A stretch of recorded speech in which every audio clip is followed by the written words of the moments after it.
Alright, welcome back YouTube. This is going to be part 8 if I'm not mistaken. So for those that didn't see my channel update, I changed my graphics card. I had some couple of issues, which resulted in a format of my C drive, which means I forgot and I lost my Dark Souls 2 save. I've since restarted a character. Should be exactly the same as it was by now. But again, another mistake. I restarted the character, got all the way, recorded another episode, and forgot, didn't check and forgot to redo all these settings for the recording software. Thought about using the episode anyway and continuing, but the audio was complete garbage. It was just, I couldn't even listen to it, so I didn't want to put you guys through it. I went back, deleted that character, started a new one all over again, and I'm finally back to where I was. Again, there might be a couple of little differences, the drops aren't always the same and so forth, and I think I'm like about one level behind where I was. I'm only level 44, I think I was level 45 when we left off, but we're reasonably close. So in this episode, we're going to show you guys a little secret that I forgot, and go do something, backtrack a little bit, go do something, and then we will go ahead and probably finish No Man's Wharf. So without further ado, if you come to this bonfire here in Forest of the Fallen Giants, what we missed on the original playthrough, come down here, drop down or take the ladder, doesn't really matter. I've cleared all the enemies on the way just to make this quicker. Just to not waste too much time on this. It is a very minor thing, I just figured I'd show you guys. This will happen a couple of times throughout Dark Souls 2 Scholar of the First Sin. It's something that is not there if you're playing in, following along with just the original version of Dark Souls. But back here where the torch was, you'll notice there's a shadow as if there's a character reading the message as I'm talking to you. It's as if there's a character sitting here, so if you go ahead and hit him, you will get a smooth and silky stone. Not the end of the world, but I just figured I'd show you guys if we're going for a more or less 100% walkthrough. It's Saturday here, by the way, so cheers. I'm having a beer. So, the bit that we want to go backwards from, we'll go back to No Man's Wharf, the bonfire we have. One of the things we got from the chest when we dropped down in Las Bastiles was a fragrant branch of yore. You'll notice I have 3 now. I bought one from the merchant in town, one was from that chest, and I can't remember for the life of me where I got the 3rd one, but we've got 3. So we're going to go backwards and go and use one of them right away. This should not take too long, and it will also get us the Knight's armor set, which, not super useful for me. I'm wearing the Drang Lake armor. I'm still wearing the Falconer's gloves and all that, but I am wearing the Drang Lake mail. Also, what's a bit different in this playthrough is I actually opted for the crossbow. I haven't used the bow yet, I'm just using the crossbow. It gets the job done, as you can see there, for the little bit of use we need it for. Yeah, we have both, I just don't know if I have the dex to use the bow. I probably do, but I'm just using the crossbow.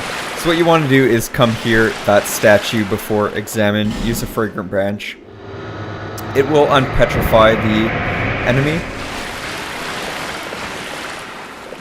Want to wait for him to get up, because as you can see he's invulnerable in the meantime, and he actually got us.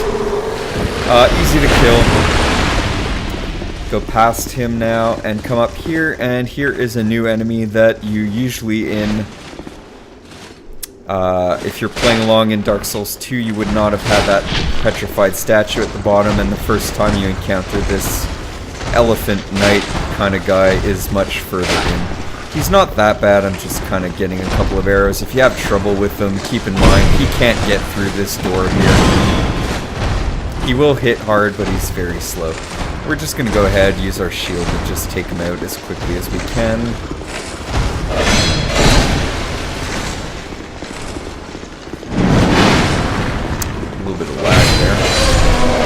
So as you can see, he's not the end of the world. If you're a caster, they're very weak to magic. And what we got there is an Estus Flash Shard. That's basically why we were coming here. These doors are just there for decoration. You can't do anything with them. But what you will want to do is come back this way and open this chest to get the full knight set. So there you go. We're probably not going to use it because, again, yeah, see, the helmet is less armor. Give us a little bit. For the difference, I think I'd rather just... Most of the damage we're going to take this early on, especially, is going to be physical, so I'd rather just stick to stuff that's going to block a lot of physical damage. So we'll just head back towards No Man's Wharf. Which probably shouldn't be too difficult, so I think we're just going to go ahead and clear it. We opened the shortcut in the last episode. I've gone ahead and done the same in this playthrough. Again, we should be exactly where we were. The only differences should be in maybe my skill points and possibly in the pickups. But we shouldn't be far off. So you can see the boat is already brought to where it has to be to go fight the boss. Just gonna run past these fools and almost fall off because it locked onto the wrong enemy. The lock-on is great for some enemies, but sometimes it just gets you some super cheap deaths.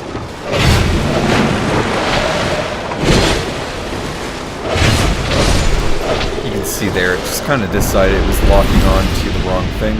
Gonna summon our friend there. He's not gonna be of much help, but every little bit kind of helps. Just clear these guys out quickly.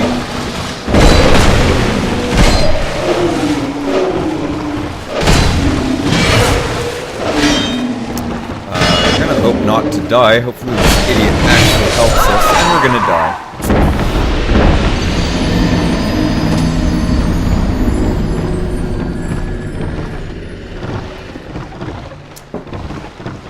Probably shouldn't have had that death, but we were trying to go a bit too quickly, and that's what happens in Dark Souls when you try and go quickly. So we'll just restore to human quickly and be on our merry way.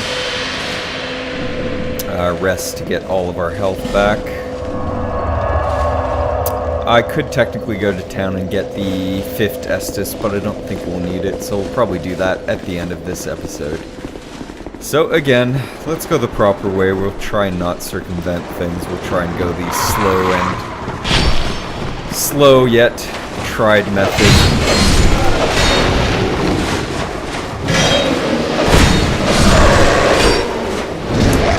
The dogs are always annoying. I don't know what it is with dogs in video games, but they're always the most annoying enemies. Well, I think this is the first death we've had in this playthrough, video-wise anyway, where I didn't die a second time. So we'll go ahead and we'll give you guys a chance to see what happens when you die. I might have died in one of the earlier videos too. I don't remember by now. Vangarian helmet, kill this fool. Need some healing. Go ahead and summon our friend again. Hopefully he's actually of some help. So that big green orb in there in that room is where we died. That's where our souls are going to be. So we're going to go and get that very quickly before we proceed forward and hopefully, like I said, quickly get to the end of this level and kill the boss.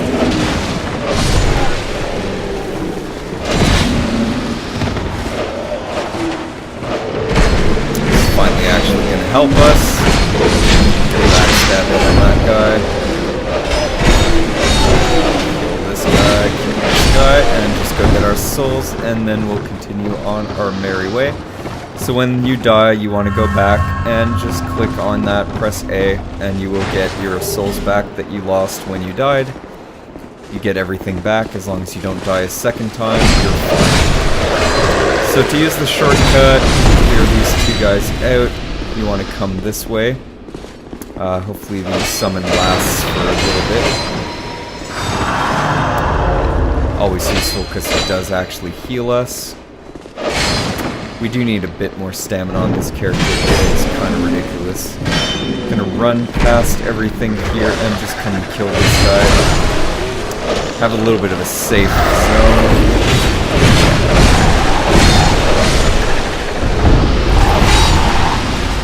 Clear out everyone. We don't care about that guy. We've already killed him. Yes, I know. Come. Heal up a little bit. No idea what this is trying to lock on right now.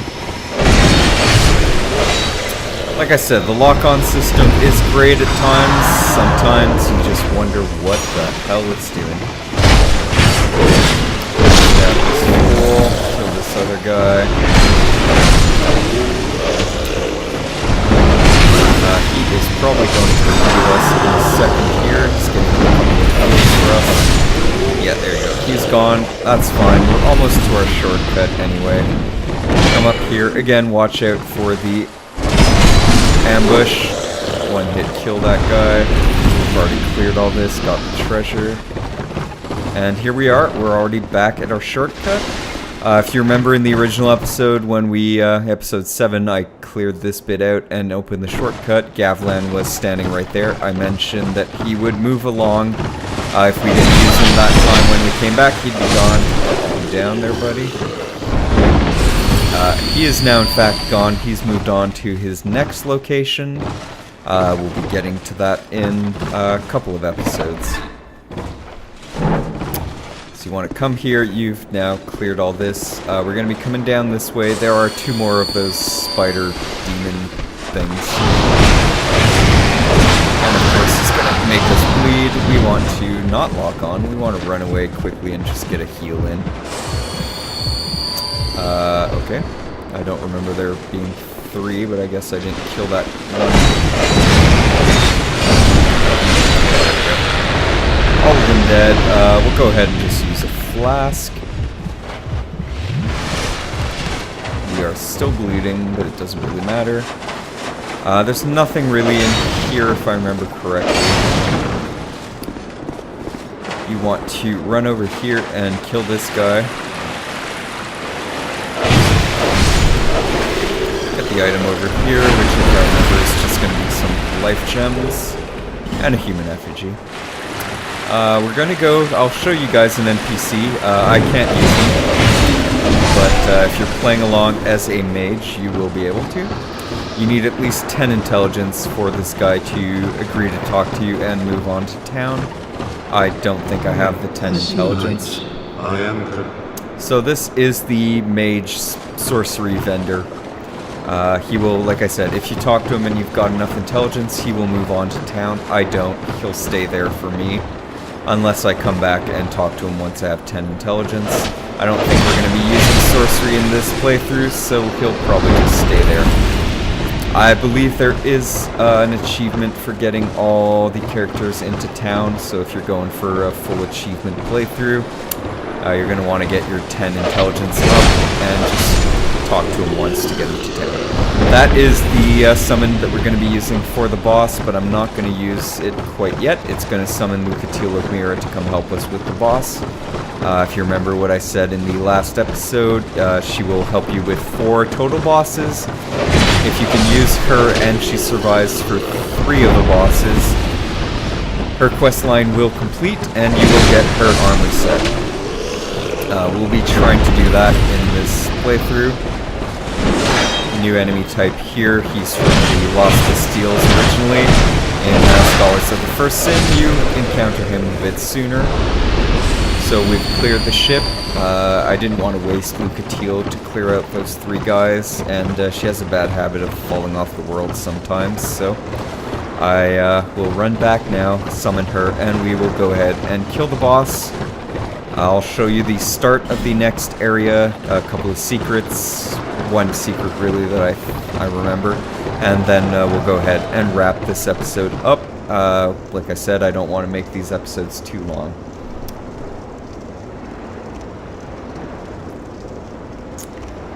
There we go, she's actually following and hasn't fallen off the world.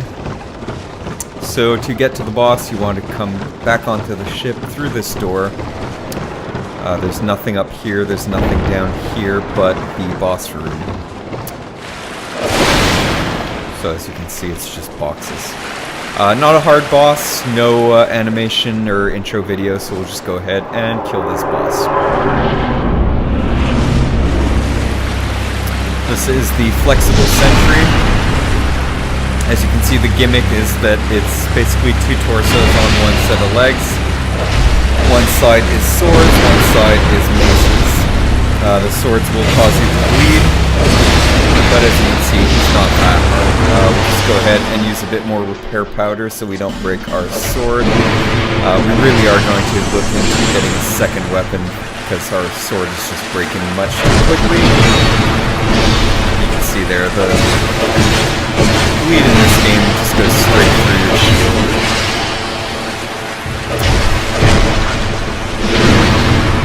Back up, drop your shield so that you can get your stamina back. Just focusing on the deals, we'll go ahead and just get a bunch of hits in. Stun lock it a bit, run back in, and this should be pretty much finished off here.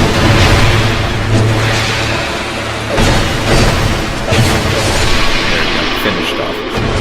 Not a hard boss, especially if you take Lucatiel in with you. The sword side will lead you through the shield, but other than that, it's really not a hard boss. So you want to come past the boss room, go up this ladder, and then do not touch this yet. That is going to bring you to the next area. First, you want to open this chest, and this will get you your Pyromancy Flame and Fireball, which is the first time, unless... Actually, no. This is the first time that you can get any kind of pyromancy going in this version of Dark Souls, in Dark Souls 2 I should say. There's no other way. Dark Souls 3 and I believe Dark Souls 1 will let you have pyromancy as a starting class.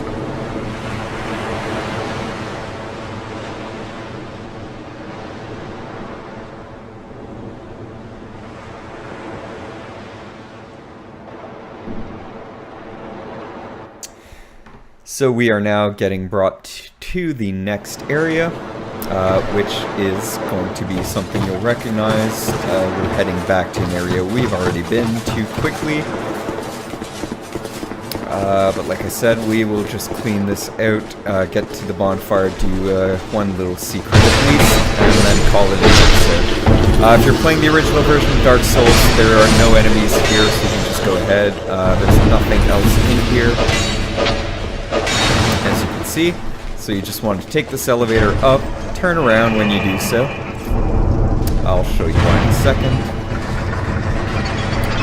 As you're going up, you'll notice there's a cave in there with an item. We will be getting that. That's a little bit of a secret that a couple of people miss. Most people, I think, notice, but you can't notice everything, so that's why I am trying to give you guys a 100% walkthrough. So what you want to do is, when the elevator gets to the top, run through and get out, flipping the switch to send it back down, and we will want to get onto the roof of the elevator. So again, face towards the front.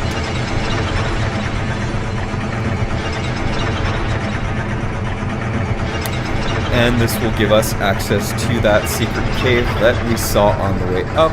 To get an item, it's just going to be a scimitar and some repair powder. Not the end of the world if you miss it, but like I said, I'm trying to do as close to 100% walkthrough as possible. That would be one of the secrets.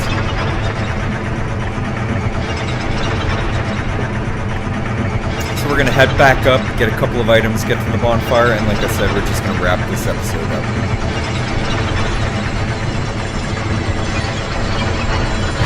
So in the room where the elevator takes you, you cannot get in there. There is something in here if you just loop around, Soul of a Proud Knight and a Radiant Life Gem. You cannot get in there, you cannot get in there, and if I'm not mistaken, there is absolutely nothing in here. Continuing on, the only way we can go, we get to Lost Bastille. You'll recognize that. It's the area we went to from the Crow's Nest after the Pursuer. There is an item in here, common fruit.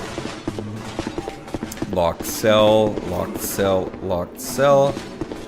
And we will get right here to the bonfire, which we'll rest at, go back to town, and like I said, we'll just call it an episode right here.